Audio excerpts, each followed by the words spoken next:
Hello, everybody, and welcome to Documentation Not Included, a tech industry podcast presented by DNI Stream, the live knowledge repository for software professionals. It's Thursday at 7 o'clock BST, and we are live on twitch.tv/DNI Stream. I'm Chris Seawock, and unfortunately, Josie cannot be with us today because she is ill again.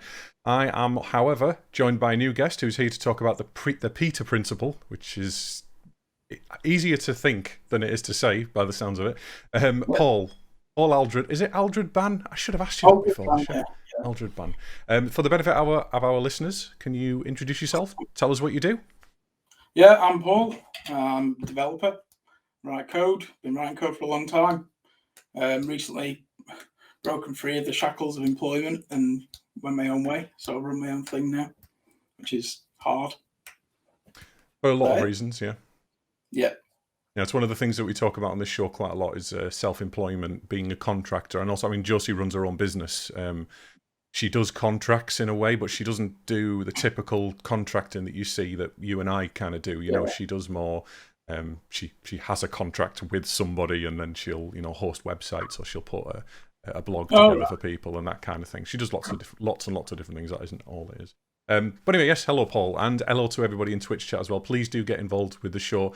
It is live, and we do field questions. If there's anything relevant or funny or just interesting that you have to say, please get involved, and we'll talk about it on the show. Before we get going, we have to do an icebreaker question. I say we have to because Josie's the one who normally pushes for this.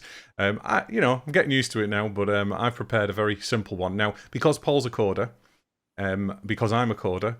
I decided to do a techie one today. Normally, we have completely out there, kind of random, what's your favourite planet type thing, you know?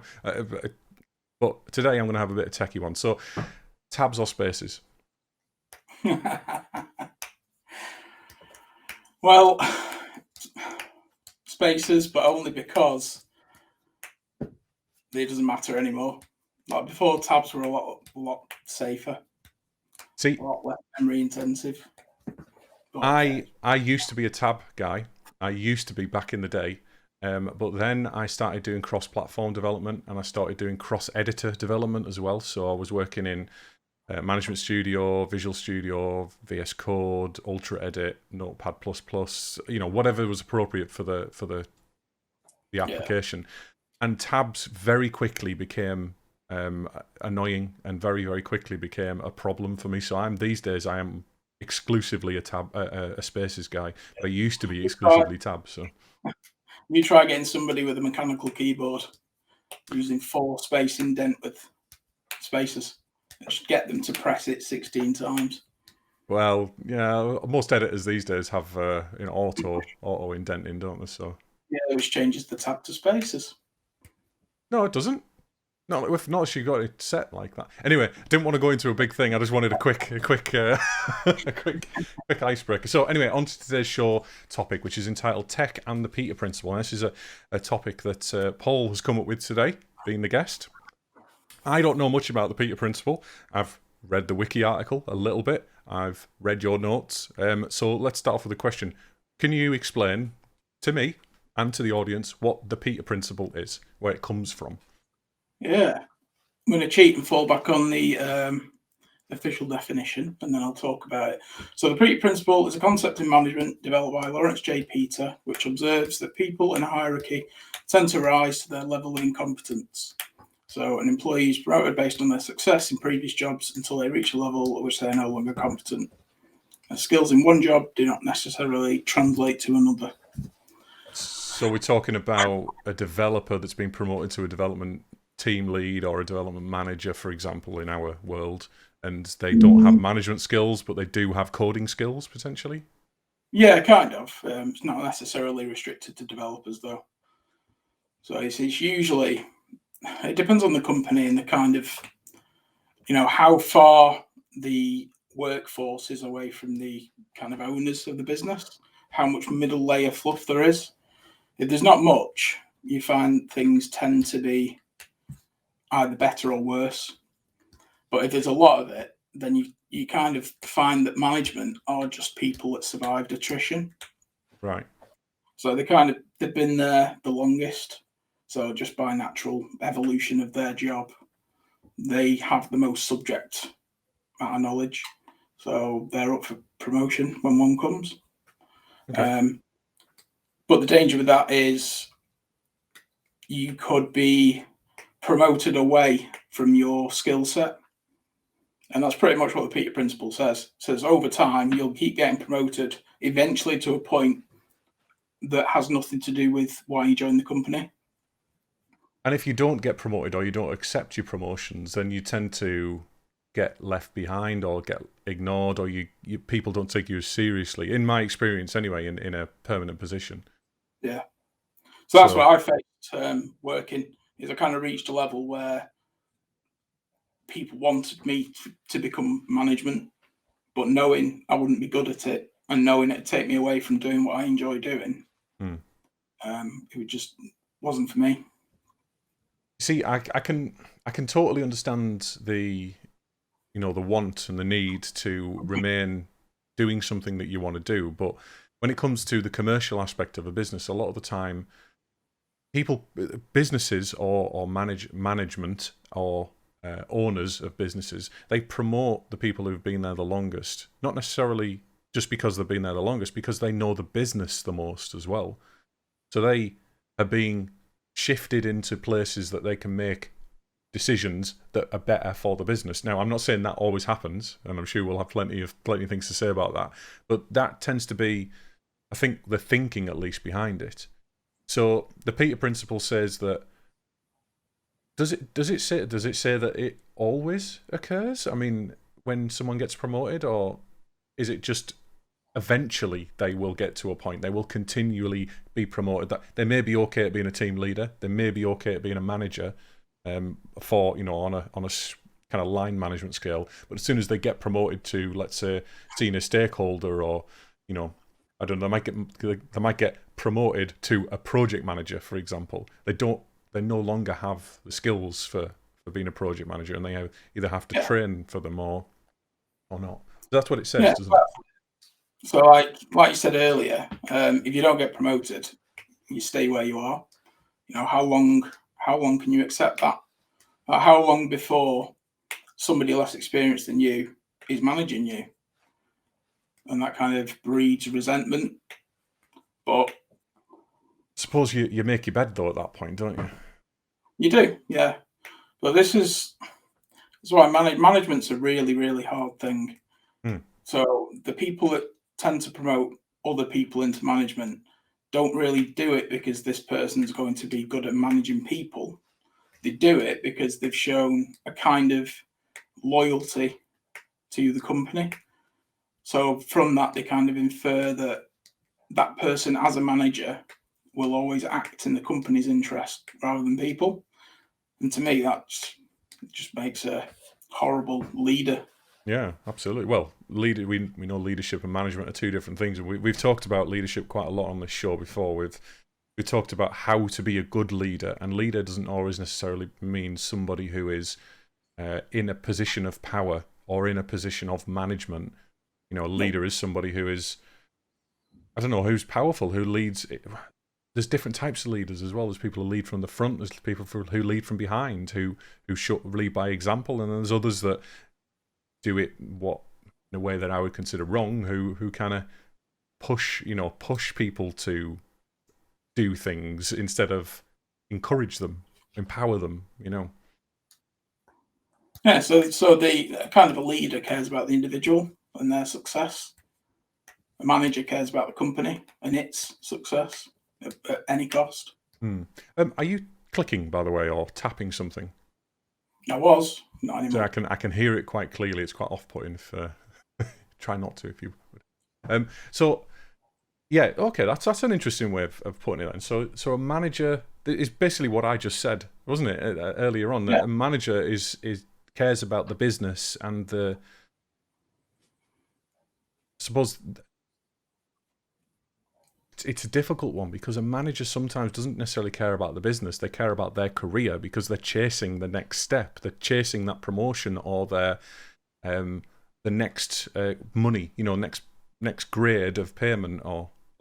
Yeah, are they though? I don't really know. Maybe I've never been a manager, so I've never kind of operated in in the problems that they have day to day. I mean, if you think about what it takes to be a manager, the people that they deal with are probably quite difficult. Mm.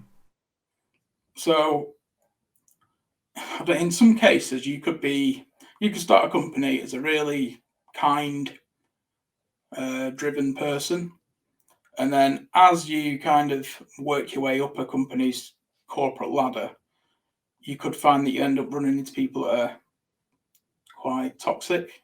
Mm-hmm. And to kind of survive around them, because you have to, because if you don't survive around them, they will push you out.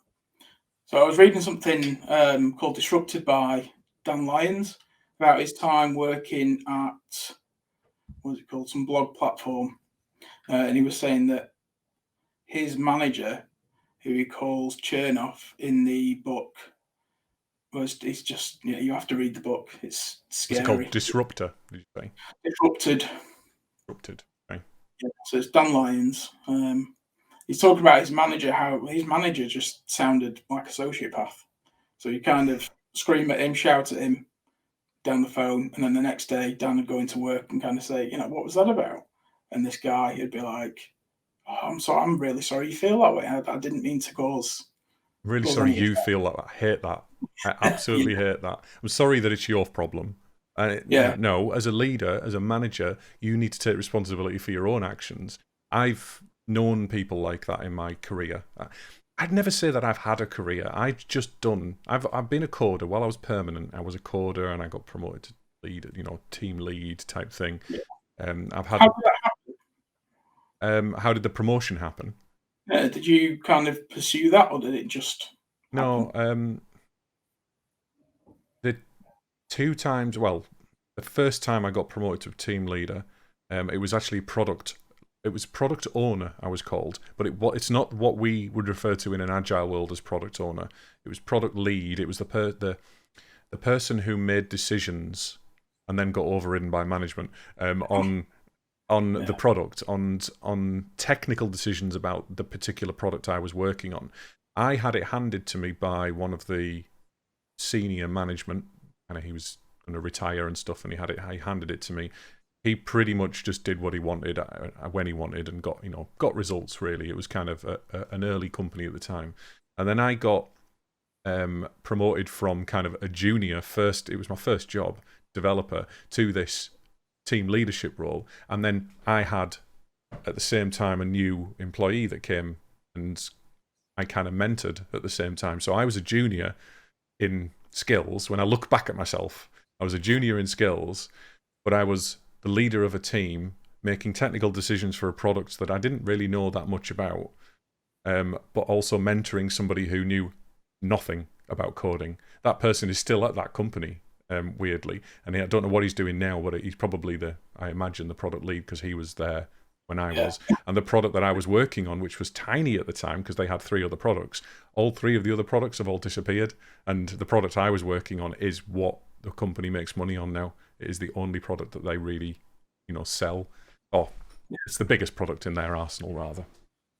But didn't chase it, just happened. Other times I chased the money.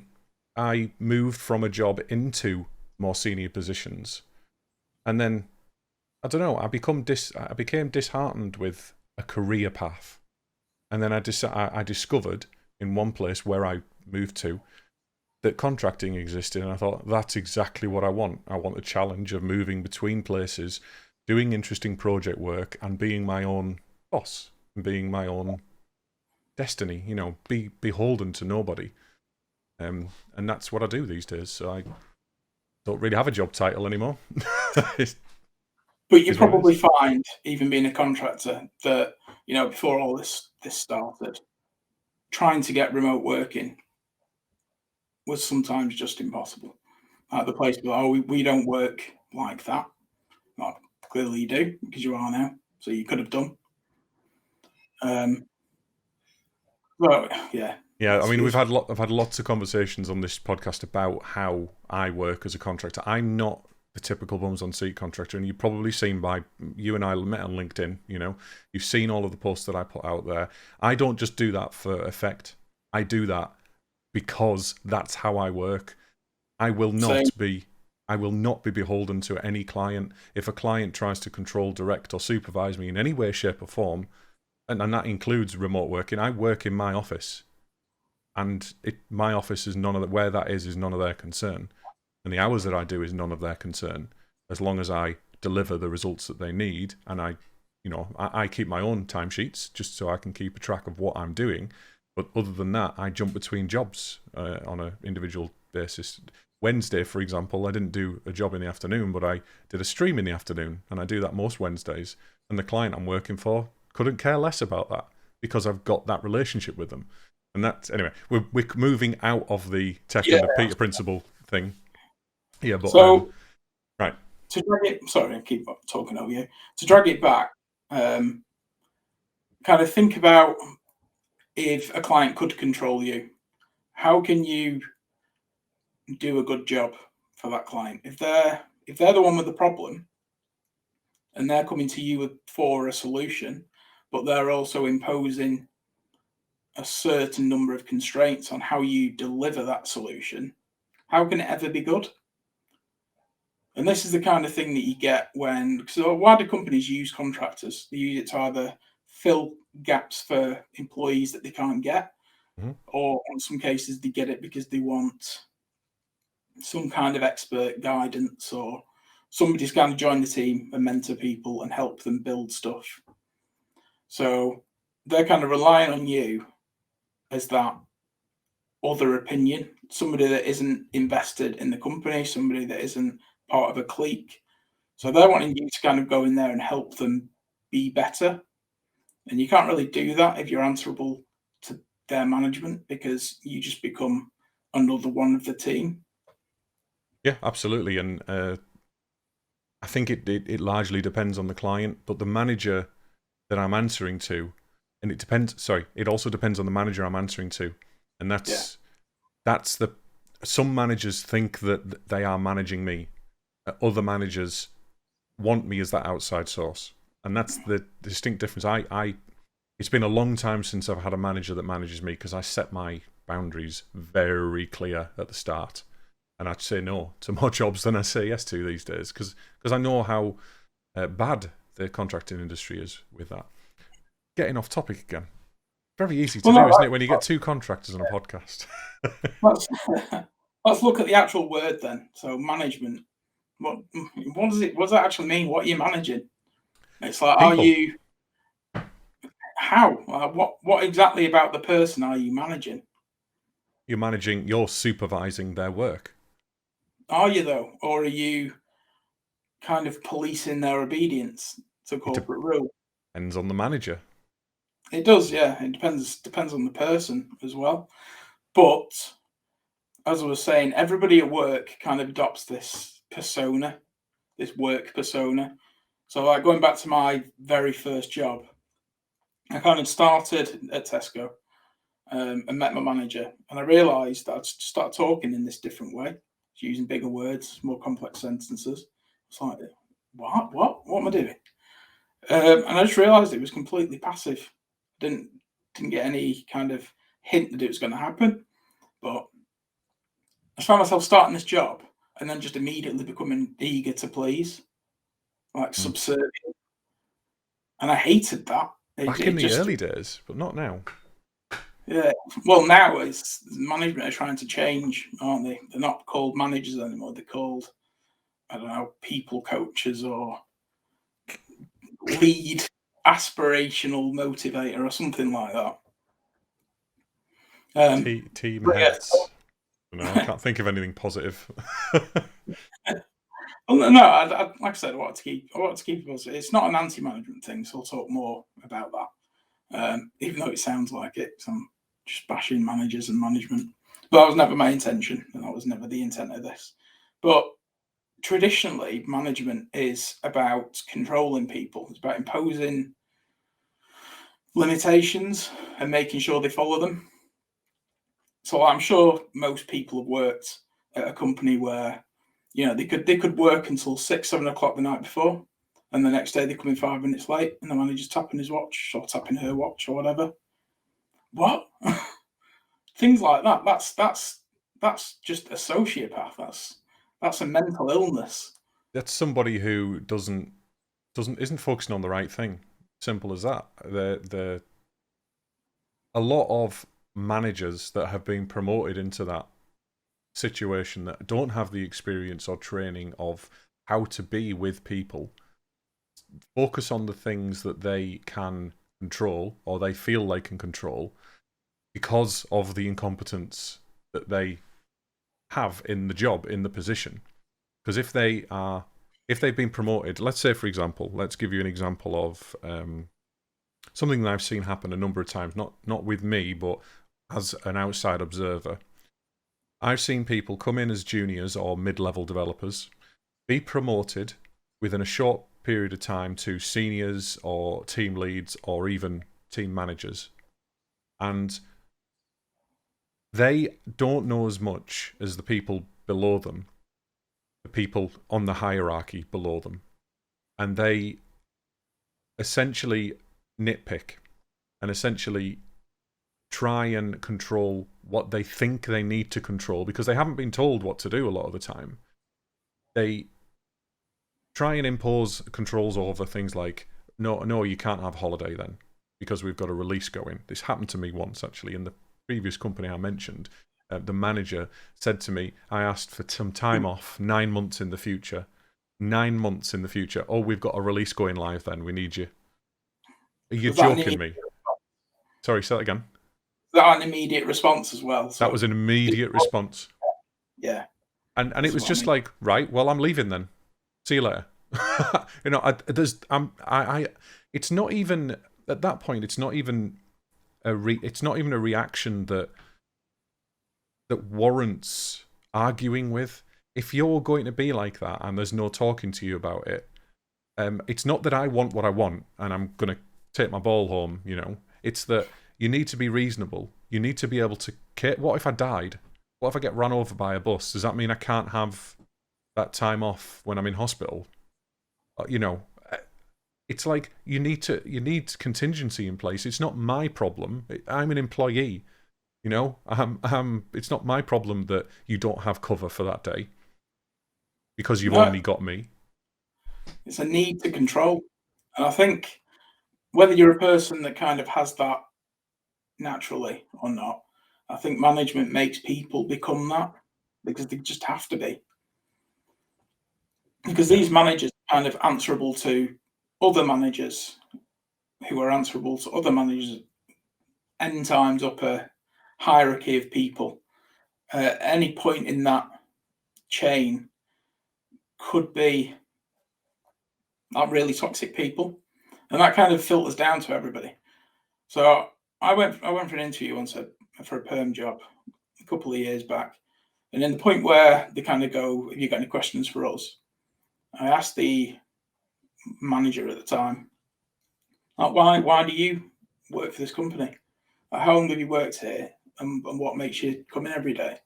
And the guy was just like, oh, I don't know. Like, literally said, I don't know. And it's kind of like, now, does your manager know that you don't really kind of know why you come to work? And how does your manager feel as well? It's like you, as managers, are expected to kind of live and breathe the brand. And you kind of expect that all the way up the tree. Now, when you kind of come up against somebody that is responsible for people and their growth within a company who doesn't really get why they even bother, what does that tell you, really, about management? And the company and the culture. We actually did a show on culture. We had a team lead from a fairly well-known company on talking about it, and it was very insightful. It was very interesting talking about how to empower people and how to engage with developers. And it's not just about giving them beanbags and hockey tables and it's and games rooms. It's about giving them meaningful work, giving them interesting things to do, and empowering them with decision making as well. Empower them with the responsibility, but not too much. Don't just shove it on them and go, "That's now your problem." It's more about giving them that responsibility, empowering them to do it, making sure that you're constantly nurturing them and you're constantly giving them the tools and giving them support that they need. And that's management. That's what management should be. But that's actually probably what leadership is. It's the softer skills rather than the corporate skills and the sitting on someone's shoulders skill. I think to be fair, I'm being too harsh there on management. I think leadership and management should go hand in hand. I just think that hierarchies don't really work that well. But I also don't think flat hierarchies work very well either. A flat structure, because that's nonsense a lot of the time. No, this is a problem. Is management should be leadership. There shouldn't be any distinct difference between them, but there is, and you can tell. So, like you've just said about kind of management pushing responsibility onto other people and how that shouldn't happen. I've had it in certain occasions where I've kind of spoken to management and said, they've gone, how can we make things better? And you kind of go, well, you can kind of give people a bit more autonomy. And then they turn around and say, oh, they won't go for that. Like, they won't go for that. How about you ask them? Who are they? Yeah, have you asked them? It's like, have you asked they, who I'm assuming is their management and probably further up? I don't think it means the shareholders. I don't think it means the owner of the business. They simply mean they're the person above them. Yeah, their line manager, the person who controls the flow of their work, which is essentially what management does in a way. They take work in and then feed it down the chain and then feel like they're responsible for it, which they are ultimately. But if they empower the team properly, then it shouldn't really be much of a problem. It should be a shared responsibility, which is the agile way, isn't it? But if you're, as a manager, so beholden to the other person, what's the point in you? It's like, why isn't this other person just managing? Because, you can't really do anything. You can't enact any change. It's like you might have a bit of discretion to let people leave early or start later or something. But ultimately, what is it that you can do? Because you can't really lead how you want to lead because your manager won't let you. Well, that's what it sounds like. So again, it's the toxicity that kind of rolls downhill to everybody. Is this manager might be a nice person, might be a nice guy, or woman. Keep saying that. But they're kind of constrained by the mentality of the person above. So I'm not bashing managers or management. I'm bashing, like we just said, the hierarchy, the structure of a business. If I think about if I ever went permanent ever again, and I mean, hell would have to freeze over before I did that, because it's just not in me. I've been self-employed since I was very young. I went permanent for a short period of time. I know what I hated about it, and it was mostly the hierarchy, the management, the chain of responsibility, the blame culture, the toxic environments and people, and that kind of thing. And being bored, stagnating. If I ever became permanent again and I had a manager, somebody who was essentially responsible for me, I would want them to fight my corner.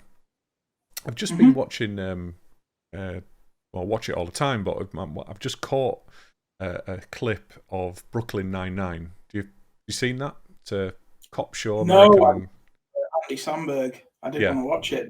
No, I just never did. So it's got great characters in it. I think it's very popular in America as well. But it's got great characters in it, and there's a sergeant in it who is Terry Crews, and he's a great leader in this show. He always stands up for people, but he just had a problem where his superior wouldn't stand up for him for a particular reason. It was actually a reason around race. There was some racist stuff going on, and they were kind of addressing it. But eventually, he explained to his superior why, and he's obviously Terry Crews is black, and his superior is black as well.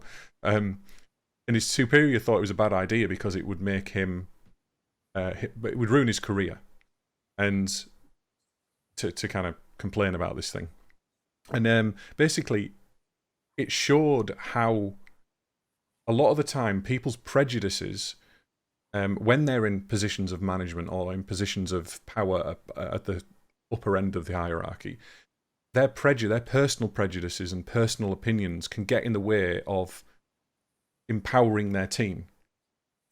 Now, if eventually it worked out, it always works out in the end in those kind of shows. You know, he worked out and he ended up sticking up for him and submitting this report and going with it. But it's just a great example of how a leader should act, really. They should support their team and they should fight their corner and try their hardest. And they're not the same person to empower them and make sure that they are represented by themselves, as long as they don't break a moral code, I suppose. You know, I mean, if I disagreed with something, if I was a manager and disagreed with something heavily on moral grounds, then that'd be different. But if it's something like this guy doesn't feel like they're being listened to, or they're bored, they're stagnating, they need some more training, then, you know, so I would chase some kind of training investment. You know, I would try and figure out what the problem was with this person. Why do they want to leave? What's up with them? Why are they turning up with a frown on the face? Is it a problem at home? Are they having issues with the spouse? Is there something that we can do to make things easier? Would it be easier to let them work at home for a few days a week? You know, that kind of thing. Or not, if they work remotely. You know, give them a safe space or somewhere to talk. I don't know. It could be anything. Figuring that out. That you're a troubleshooter as a manager. You should be as a leader. Well, that kind of implies that you know your team and you work with them every day. If you can pick up on subtle things like a person not particularly feeling great, that must mean that you work alongside your team, which I don't think most managers do. Most managers either spend half the day in meetings or half in an office separate from the people they're managing. So they'll never get the opportunity to say, you know, how are you today? Or they'll never get the chance to know what a person's normal state is. So they just won't be able to detect when things happen that change that state into something else. That makes me a little bit angry, that. Forgot that Yeah, happens, that managers have their own office sometimes, and depending on the level. it doesn't always happen. But I just don't see how, as a manager, you can be separate from your team. I don't get how that. If you're a people manager, if you're just a work manager, essentially you're a project manager at that point, aren't you? Really? Yeah. Which isn't people. I mean, obviously people are involved in being a project manager, and I know a lot of people have problems with project management in general. I think they've got a place. I think they quite often overstep their boundaries, but I still think that it's still an important managerial position in certain companies and certain cultures. But I feel like a lot of the time they're burdened with more, like again, their superiors burden them with more than they should be responsible for, and they feel like because they are in charge of the whole project, or they're in charge of the whole part of project if it's a big one, that they should be in charge of all those people as well, and should be getting the fingers dirty and you know, trying to solve all the problems, when that isn't what their job is really. They need to offload that responsibility to good leaders, team leaders, and you know, people with even seniors, mentors within the team that can offload the responsibility of this junior who's struggling, for example, you know? Yeah, I mean, I looked at some official stats before, and it says something like 50% of people, or 50% of people that move into management don't receive any management training. So whether they come from management or not, that's worrying. And I think it's easy for them people who don't receive the training to just go with what they think is a manager. And you see management on television, you know? You see other people, and and I don't care what anybody says, everybody, including the most resilient of us, are influenced by our peers, by the people that we see. We copy what other people do because we're social animals. And if you see a bad manager, and you can't identify that what is bad about their management style, what is not working, you're going to pick up bad traits from them. Yeah, definitely. And if you see a great one, you're not always going to pick the great ones up unless you actually, you know, are told what the good parts and bad parts are. I have this conversation with a lot of people. You know, what do you want as a manager? What makes a bad manager? What makes a good manager? Usually, the people that kind of bring up an anecdote about having a good manager, they usually say stuff like, you know, my manager was great because he let me come in late. My manager was great because he never gave me a lot of work to do. Mm-hmm. Or things along those lines. What that sounds to me like is your manager was good because they just weren't there. Because you hate your job. Yeah, so that manager wasn't there kind of riding you all day. That manager wasn't there enforcing company rule. That manager just wasn't there. So he wasn't a great manager. Not present is better than them being there. That's not Exactly. That's not a culture I'd want to nurture within a bit. If I was the business owner, I would hate that. Exactly. So unless you're counting numbers, I don't think you can be an effective manager. And if you are just focusing on the numbers and you're running a business that relies on skilled kind of work, it's doomed to fail. If you're running a business that literally anybody could walk in off the street and just start doing, I mean, not fine, but I can understand why bad management might not really be detected there because people come and go. But in places where you've got a manager who's kind of responsible for people, and that group of people, their mood can be directly affected by the mood of the manager. So the manager comes in angry, everybody's going to be on edge for that day. And as a manager, you have to remove yourself from the company. You have to adopt that persona that you are in control, not worried, things are all right. And a lot of people just can't do that. But a lot of people can't do that, end up becoming management. And they don't just develop the skill. They kind of make up for it and kind of try and work around it, which makes them come off as awkward or incompetent or something. I mean, they might have the best intentions at heart, but that's the thing is that a lot of them don't know. I'm not saying I know. I don't know if I ever got promoted to being a manager, in the future. I mean, I'm sure when I was a manager, I'm sure I was an asshole. I'm sure there was times when I didn't know how to, because I never got any training. They say manager, a manager of a person, an individual.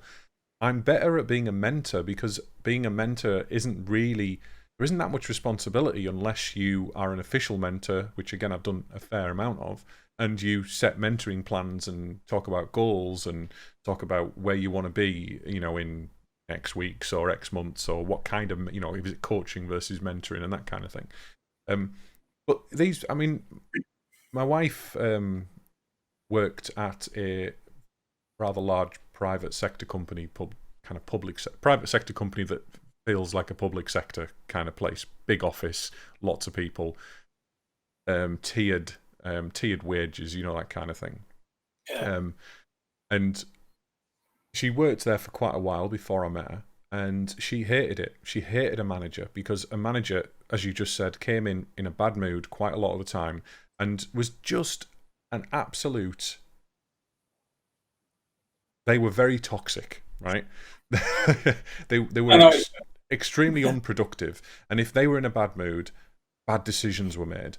And a lot of the time they weren't as important as other decisions, but a lot of the time they were important decisions, and it affected the entire team. And just little things like, allowing someone to go for lunch early or something, they'd say no to because they were in a bad mood. No other reason apart from they've got control, and they were, they were. Think about the kind of danger that management. No, not the danger, the power that management comes with. Like I just said, if somebody comes in a bad mood and you, I don't know, stand in front of them, coming through a door, and this person just immediately goes, sod off, you're fired, sort of thing, just because they're being completely irrational, just being an arsehole. Hard to get away with that these days, though, to be fair, that kind of thing. That petty. I haven't seen that, I'll be honest. Is it?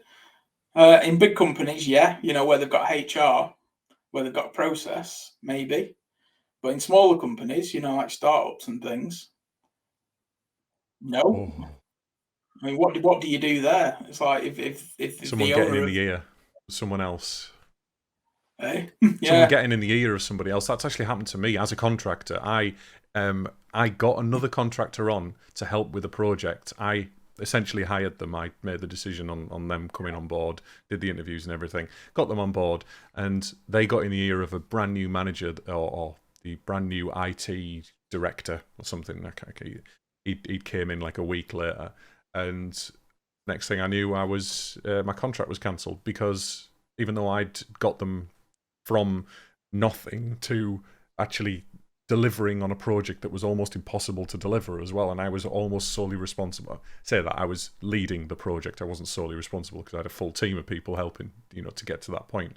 But I was like making the tech lead decisions, and by the end of it, just no thanks, nothing at all. Just right, we're cancelling your contract. Straight call from the agency, because I don't know, and it was because this guy I found out anyway. Wow. There's been a fair few people in chat talking and saying things, bits and bobs. I'm just going to read a few things out. So we've got Jamie, G.A. Progman. G.A. Progman? I can never actually say his name properly.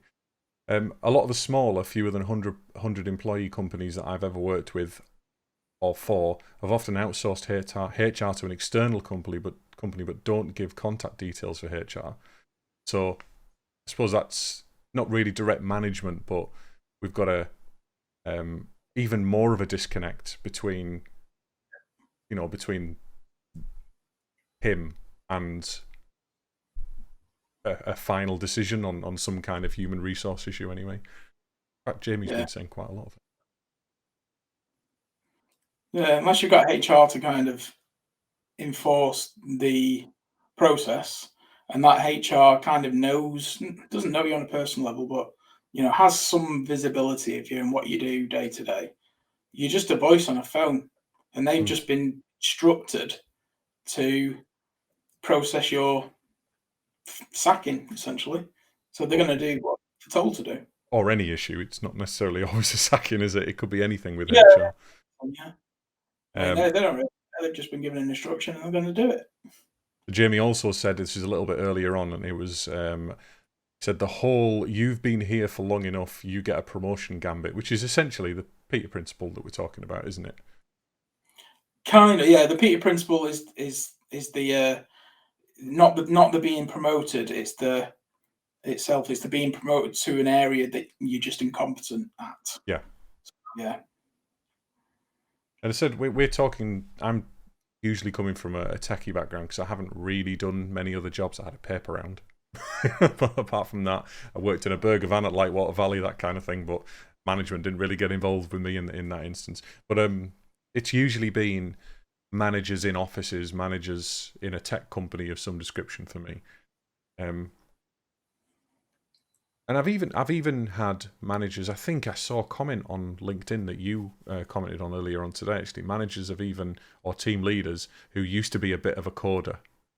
They come in and try and tell you what to do and how to do it, and it's like you're not. I know you're trying to get involved, but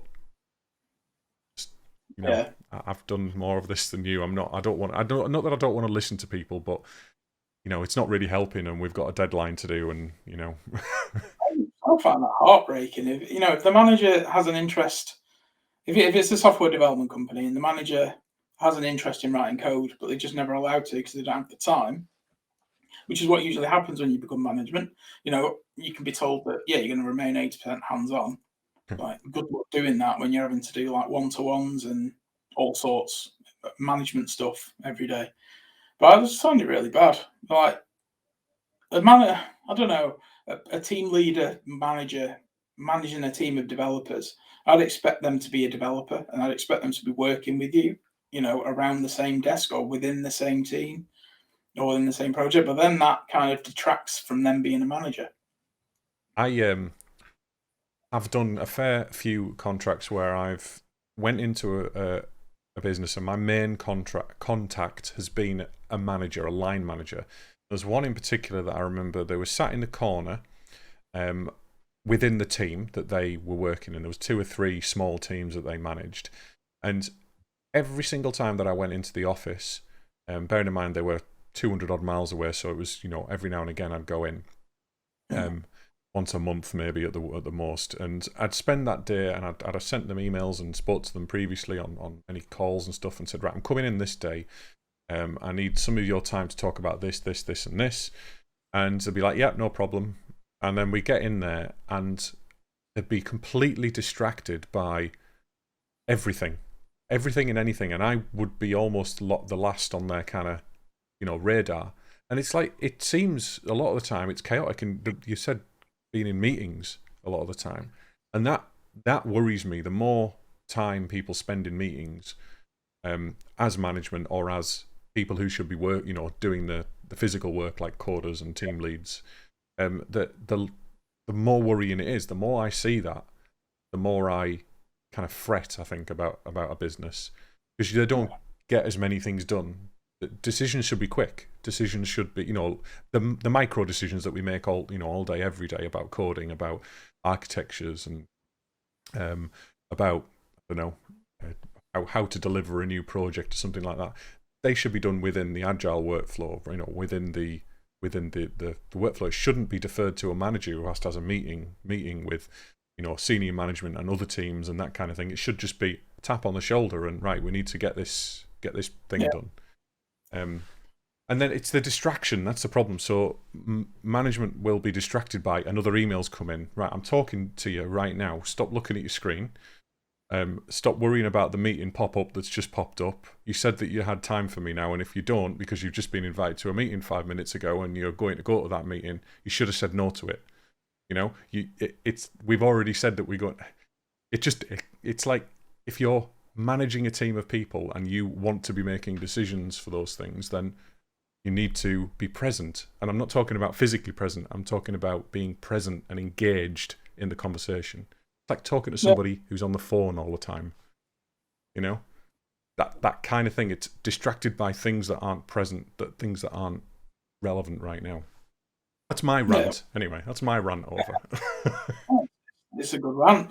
But I mean, trying to kind of move into talking more about leadership is, I've never really seen it.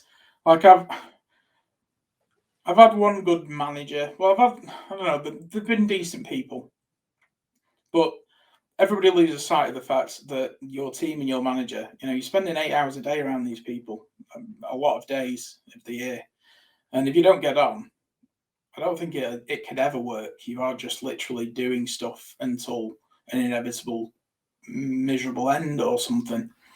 But I've had sort of decent people that have been pushed into management, and they've become my manager, and they've been ineffective because of the process. They don't want to do that. They've been told that they have to kind of give people disciplinaries and stuff, but they don't necessarily agree with it. That was a big thing that pushed me away from management. Is I don't think I'd survive very long, because I cannot enforce anything on anybody that I don't agree with myself. Same So, if my manager told me that guy or that girl can't work 9 to 5 or can't work 8 till 4, they have to work 10 till 6 every day. I don't agree with that, because there's no reason for it. So I couldn't go out and enforce that. But it'd be expected of me as a manager to kind of just shut up and manage. So the one thing I've learned at being a independent contractor is, when I go in and speak to management, owners, people who make decisions on businesses, I defer certain decisions, but I retain quite a lot of autonomy on the micro part of the projects I work on. And the thing that I see time and time again is, the more decisions you put on management, on someone who's above you. I mean, I consider my clients in the traditional hierarchy above me. They are not my managers, as in people management, but they are the people that I answer to, because they pay my wages. They pay my bills. They pay my business expenses. They are responsible for my income. So I don't have to suck up to them. And believe me, I have more awkward conversations than you can imagine with most of my clients, even the clients that I am extremely friendly and on good terms with. I tell them very difficult truths all the time. That is what I expect a manager to be. I expect them to go back to my point early on in the show, to be fighting my corner and to be pushing back and saying, I'm sorry, but I disagree with this 10 till 6 agreement. There's absolutely no evidence that that's going to get them to the point. I disagree with the fact that we've cancelled flexi time for everybody.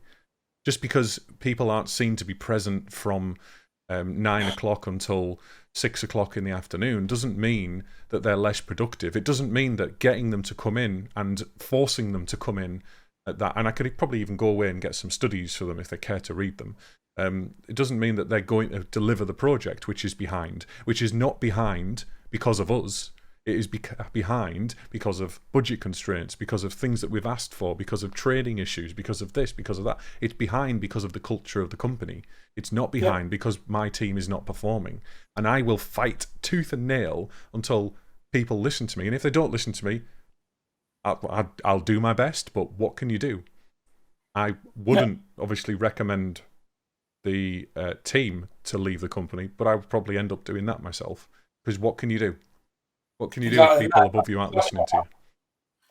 Yeah. So this person left the company.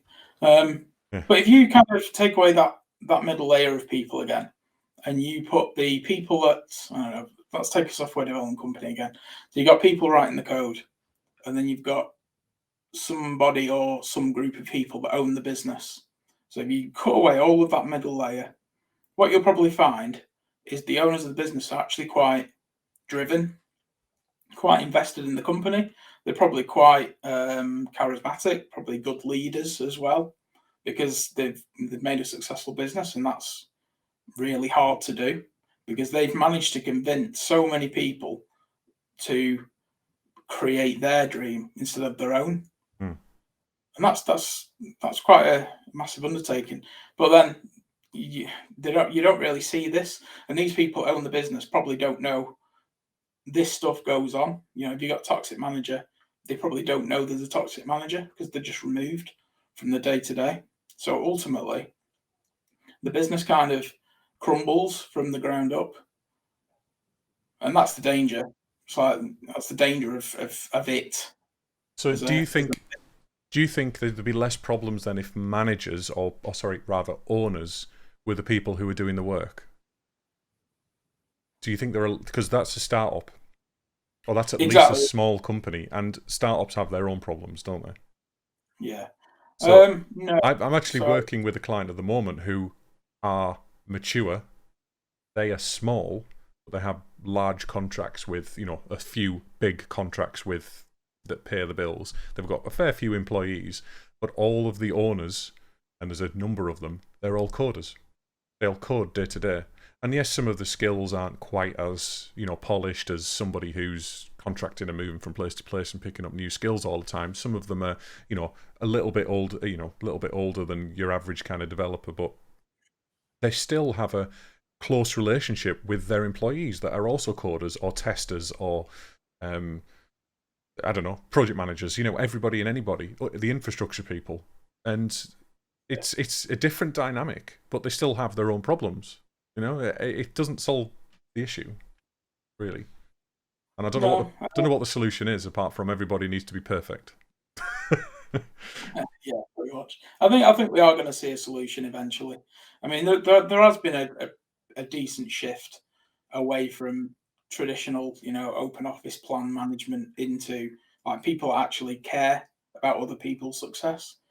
Things are going in the right direction, or at least they were before the world ended. I hope that continues.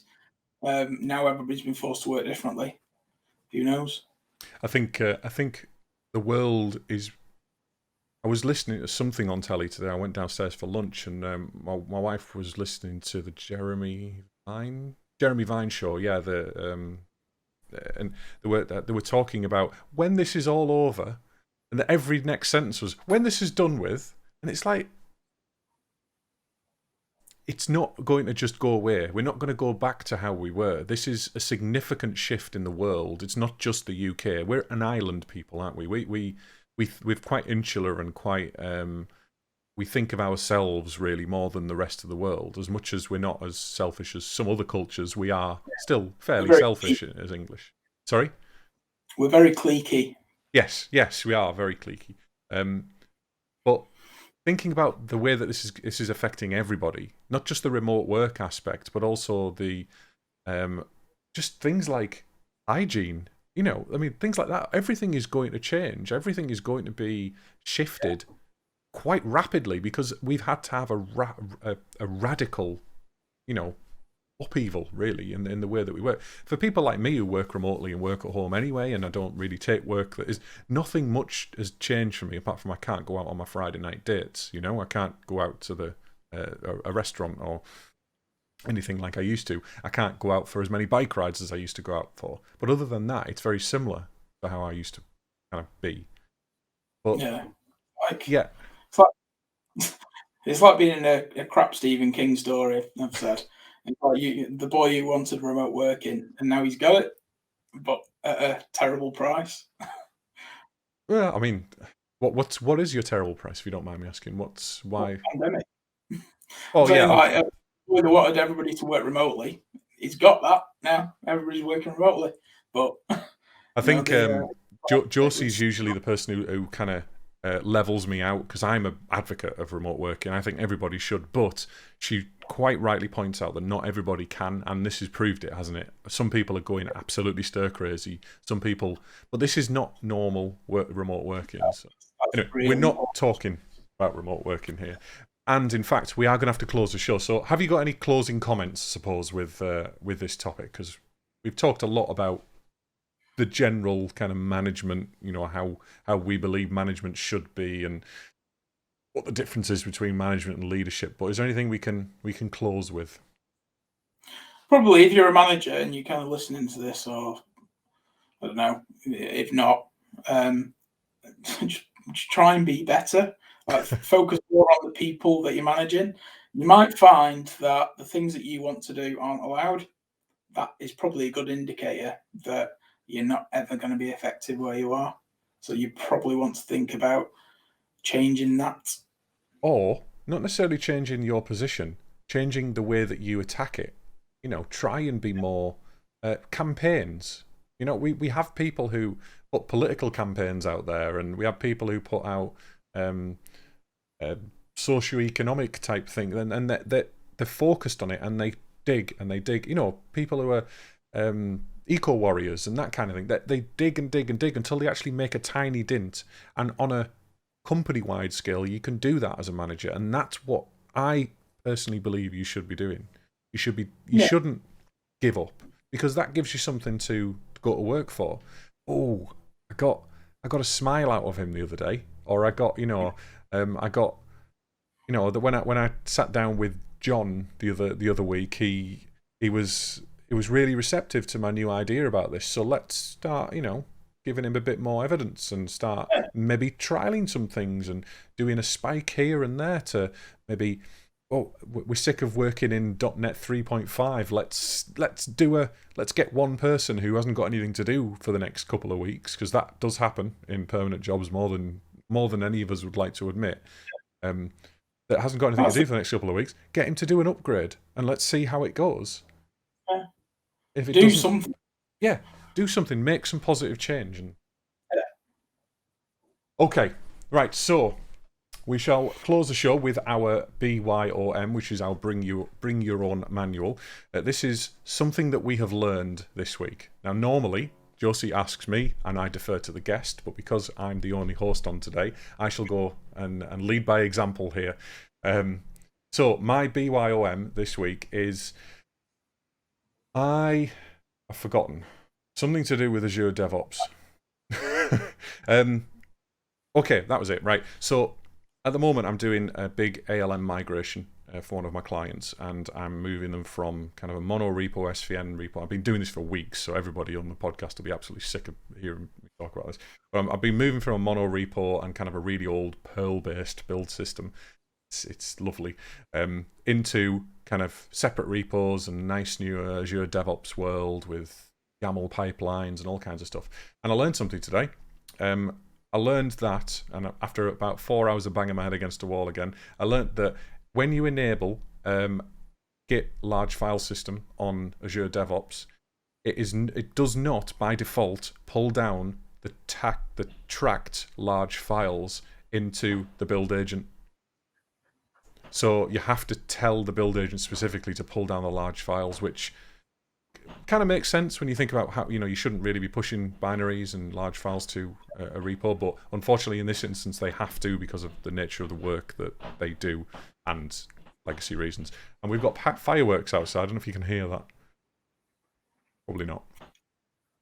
It's the NHS thing. I think we've got fireworks for the clap the NHS thing. If they're giving masks instead of applause. Yes. So yeah, that's my BYOM. Have you got one? Have you learned anything this week or today? It doesn't have to necessarily be about tech. It can be anything at all. No, it is about tech. It's something I've learned. Windows containers are actually becoming viable in Docker. So I used them a couple of years ago, and they were massive. But they've got new images now, Windows Nano and a couple of others. It's kind of like Linux Alpine. Still big, but not half as big as it used to be. So they're moving in the right way. Yeah, but there's still some limitations with them. I did look into them actually for this current client, and the Docker for Windows.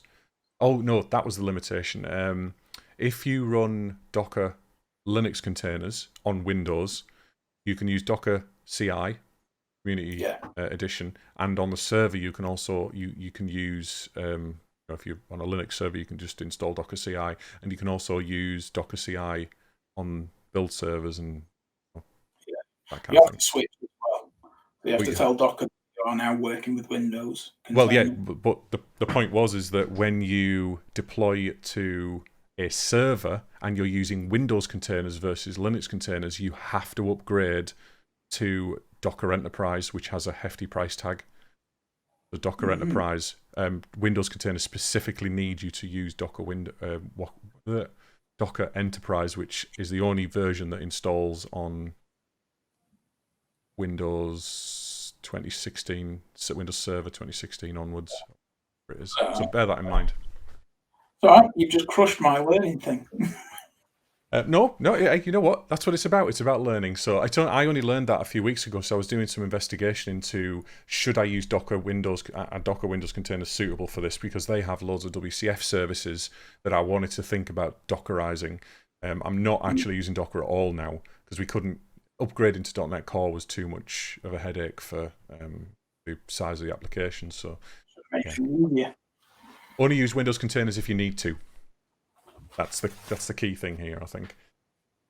Okay, so we shall close the show now. So we're now at the end of the show. Thanks to everybody in Twitch chat for joining. So we didn't read out too many things in chat. There was a fair few people chatting. But thanks for joining in, and thanks to everybody listening on to the podcast on the future. Finally, thank you very much, Paul, for coming on the show. Hopefully you've enjoyed yourself, and if you did, I'm quite happy to have you back. Josie usually badgers people live and gets them to awkwardly say yes, but I'm not going to do that. But we'll chat outside. No, we'll have to probably talk about leadership then. yeah, we can actually said we rambled a bit. We got a little bit off course. Josie will be very upset with me, but it is what it is, you know. Yeah, it's fine. It's good. So if you have anything to pimp, you got your own company, or you've got any side projects, or any open source projects, or anything at all, if you want to do that now, feel free. I'm not going to pimp anything. I'm just going to say donate to the NHS or the coronavirus fund or something. Put your money there instead of somewhere else. They need it more than we do. They do. Well, they're getting a fair amount of donations, though. Isn't somewhat? Was it Bet365's CEO donated to like 10 million recently? We know why, but how can you? It's another topic. But why has one person got 10 million to donate? But they had because she got 171 million dividend, which was probably tax free somehow. Yeah. Another topic.